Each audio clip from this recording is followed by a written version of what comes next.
Hello and welcome to my channel. My name is David Novak. So I have been on the road and on the hiking trail. Don't know if you can see that. So I have not been making the kind of progress I would like in the biography of Hadrian, which I am reading by Anthony Everitt.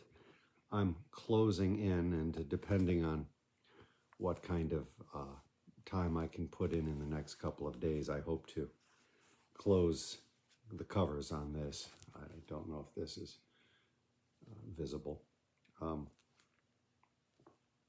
So I've found as I progress into the book that my trust in Anthony Everitt has decreased quite a bit. His overall picture of the history of the times, I don't find any fault with. Where I believe he falls short for me is perhaps a common failing among biographies. Especially a biography of so ancient a figure, he is investing Hadrian with a personality which I don't believe the available record can substantiate. He reminds me almost of, a wife who talks about her husband and says, well, Bill doesn't really like blah, blah, blah. And of course, she's referring to a Bill that is a very different Bill to all of the, to the man that all of his employees know, and that sort of thing. She's referring to Bill, but she doesn't really know 100% what Bill thinks about something because Bill doesn't tell her about it. So that's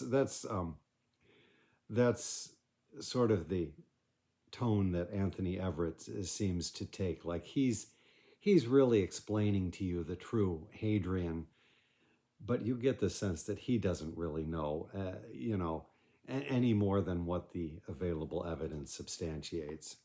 When that sort of thing happens and I fall out of trust with an author, I do tend to get persnickety, and I'll share a couple of sentences that really annoyed me. So chapter 22 begins, Hadrian was in a hurry. I mean, it sounds like he's writing a novel again. I have a cat coming down, which might disrupt this camera situation. Okay, yeah, no. Now don't go over there, please. You may hear a scratching as well. That's not a cat that is locked up. That's a cat that wants to come in and actually wants to come in and mess with this cat here. And she, of course, does not want to be messed with.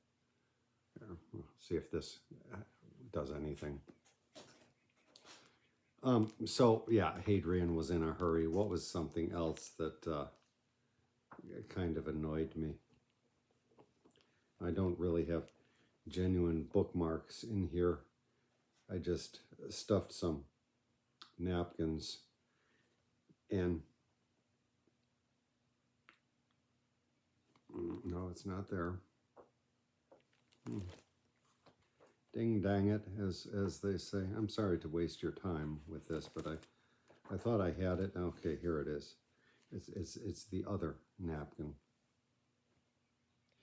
So Everitt writes, most of the women in his family were dead by now, but Hadrian had a number of male kinfolk, some of whom he liked better than others. This is pretty much a standalone sentence. He doesn't really develop the theme, but it's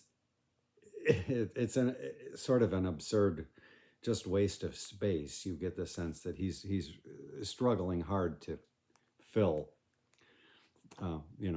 maybe to build up his page count here. That's okay. Now, I don't intend to read too much more to you from the book, but I did like some of it, and I found a passage that I really liked, which, years ago when I was reading, I think it was Ancient History by M.I. Finley, he mentioned something. I can't remember the exact words. I'd have to pull the book and find it to quote you, to the effect that, well, the Greeks were not really into our modern version of homosexuality. They would probably look contemptuously upon it. No, what the Greeks practiced was a true pederasty. And that's where Finley left off and never explained any further in detail. Now, I have a book or two books somewhere about Greek or Roman homosexuality that I've never read. So I'm sure I can find out more in detail. But the sexuality of his emperors being such an important feature to Anthony Everitt, I found a passage where he gets into the relationship with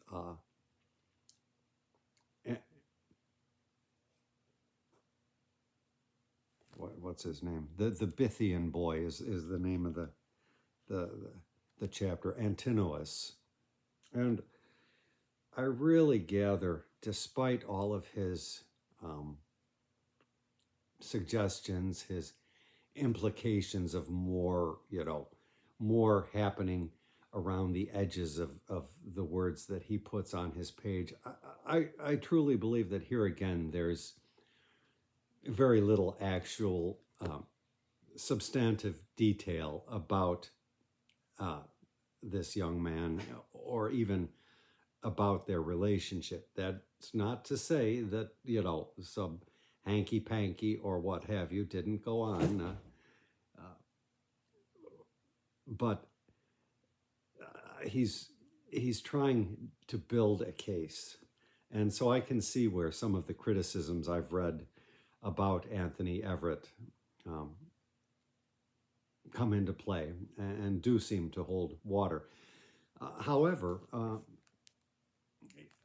even though I don't expect I will get on to reading his biography of Augustus, which I do own a copy of, picked up for $1 somewhere, his peculiar interests, if you will, I think are accompanied with genuine insight. And so I really appreciated this little patch, and I'm going to omit parts, and I haven't looked at this for a few days, so I may goof it up somewhere, but let me see this.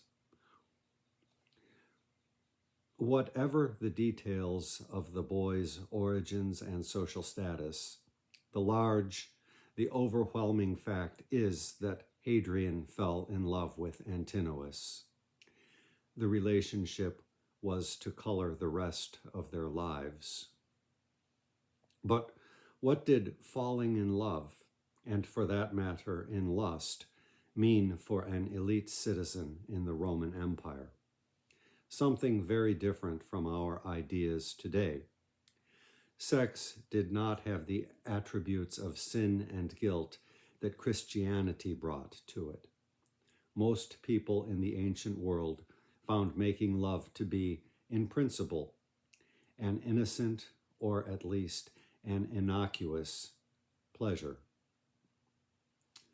There were limits, of course, to sexual freedom. ...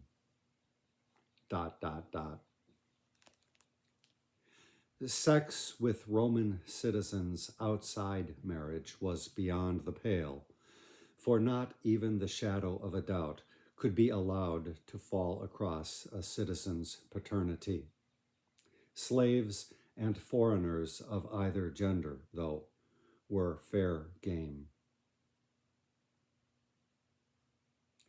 The second rule, The second rule for the Roman male was that he should be sexually active rather than passive. It did not greatly matter into whom he inserted his penis, but he must never allow anyone to insert theirs into him. To be sodomized was to fall under someone else's power and to be classed as a pseudo-woman. The Romans had no particular theory of same-sex behavior and saw it simply as one among a number of sexual variations. Through a law passed in the 2nd century BC, the Lex Scantinia, they tried to control homosexual acts, of which they disapproved, male prostitution, for example. But by the time of the empire, legal sanctions had more or less become a dead letter. By contrast, the Greeks developed an idealized and specialized version of homosexual behavior. It involved relations between young men and post-pubertal teenagers. The older partner was expected to educate his boy lover in virtue in the public square and courage on the battlefield. Some form of sexual activity was an expected, but so far as we can tell, not absolutely essential component in these relationships. The boy was not meant to desire his mentor, however charming or good-looking, but allowed himself to be the object of desire.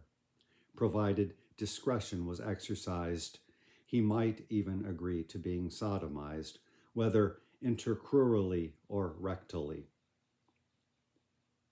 The wider function of the pairings is uncertain, but people at the time believed that they encouraged martial valor.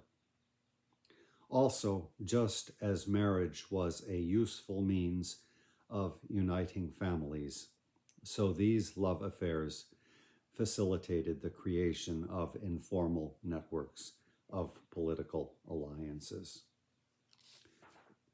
So that's just a few paragraphs written by Anthony Everitt to be found in his book Hadrian and the Triumph of Rome, which I am closing in upon the finish of.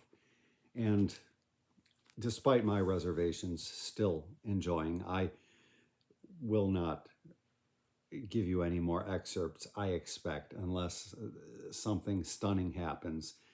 Antinous has already died, so it's sort of startling how brief a moment he makes in the historical record. Most of his fame apparently is posthumous. And so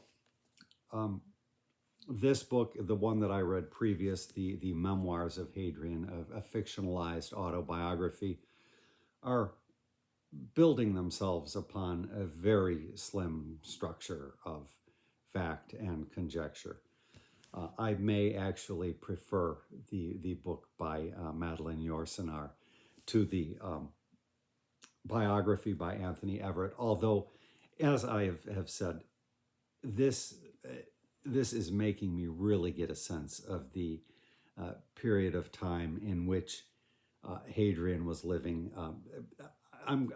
There should be some kind of phrase to denote the period of Trajan and Hadrian together as sort of a period, and you can see that contemporaries like Plutarch are really out there trying to consolidate the two separate cultures, the Greek and the Roman. And I've never had such a clear picture of that before reading this book by Anthony Everitt. So it most definitely does not count as a waste of time. Anyhow, it's just a thought. Thank you for stopping by.